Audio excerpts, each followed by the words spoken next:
era vara, după Paști,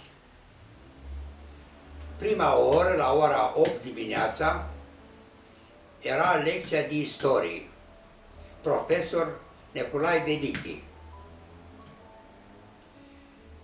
Clasa noastră către stradă. Geamurile larg deschise, că era primăvară și era cald. Pe strada Mihai Bravo, pe care era școala, răpăia o unitate germană.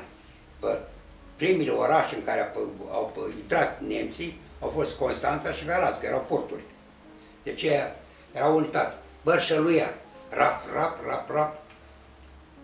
În timpul acesta intră Vedichi cu catalogul sub braț,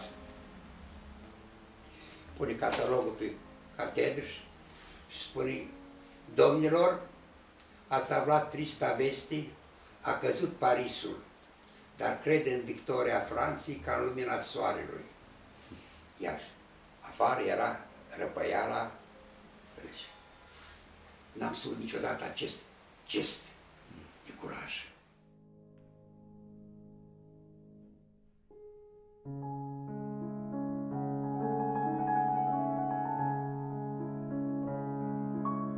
Am ajuns, deci, v-am spus, am pierdut, nu mai țin minte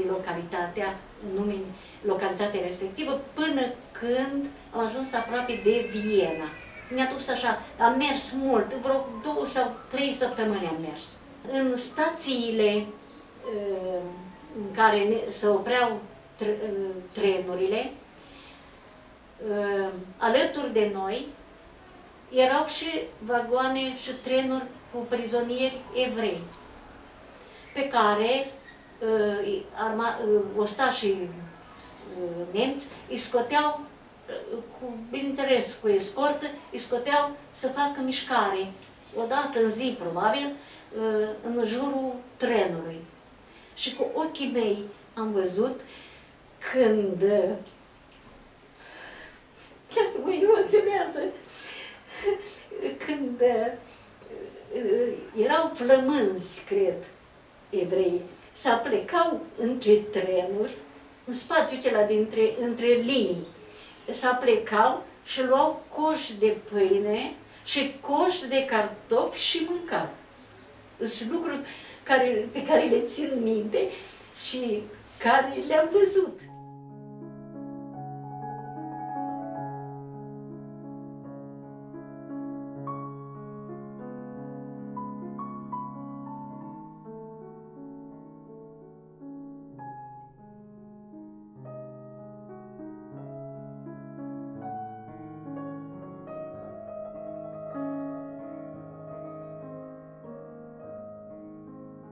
Prietena mea, Margareta, a murit anul trecut, ea povestea, ea nu uita niciodată drumul ăsta care l-a făcut.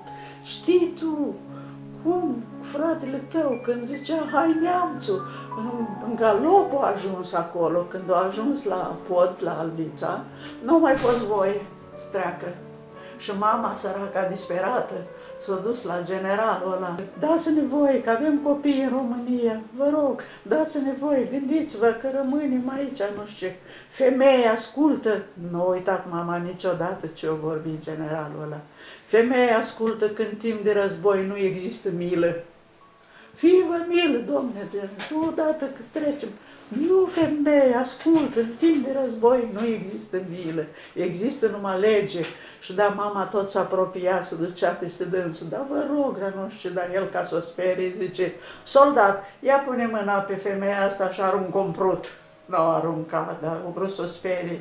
Și atunci ea s-a retras și a dat seama că nu se poate.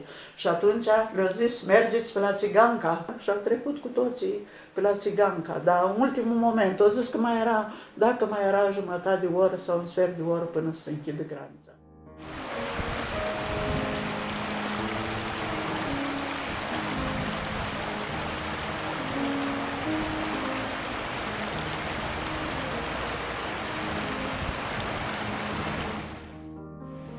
Și s-a format o întreprindere care îi spunea Sovrum Lemn, în care noi, partea bărbătească, 5 ne-am dus, ne-am angajat.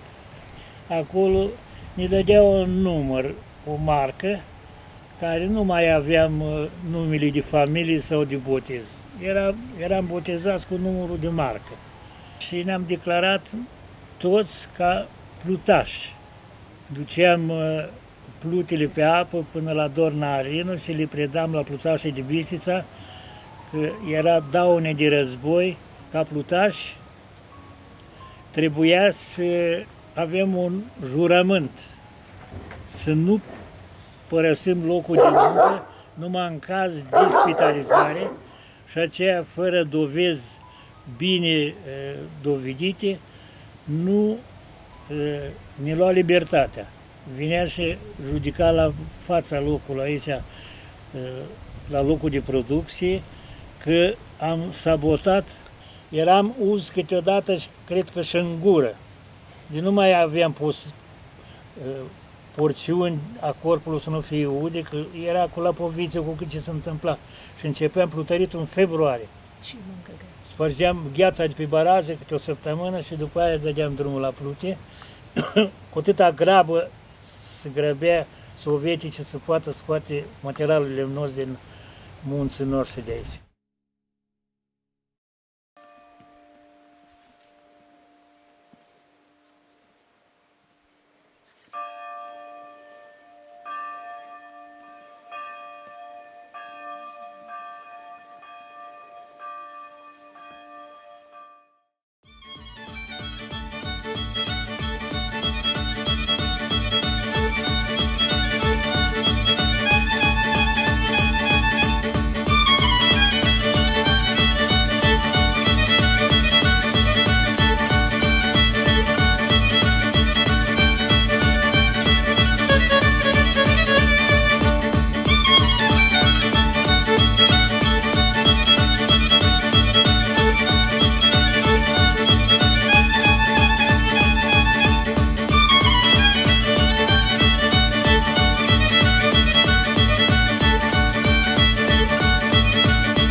De la oamenii în vârstă ai avut ce să înveți.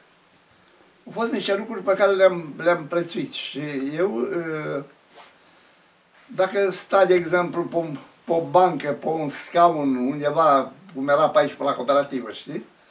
Și bătrânii din satul meu povestea din război, altul a fost prinsionier, altul a fost... Și fiecare avea de povestit ceva și de spus la celălalt. Eu niciodată, acolo m-am alăturat și mă duceam acolo și stăm. Dacă mai ales că tata era și el în vârstă și sta cu oamenii acolo, mă duceam și luam câte o sticlă de vin și mă duceam și le duceam, știi? Și zicea Ileana Chita, Dumnezeu, mă, ce prunc bun ai tu, zice, că mi-aduce de băut, dar eu nu mi-arăt, da, știi? Tare mult am învățat de la bătrâni, să știi. Pentru asta am de unde să vă redau și eu și să vă povestesc și dumneavoastră.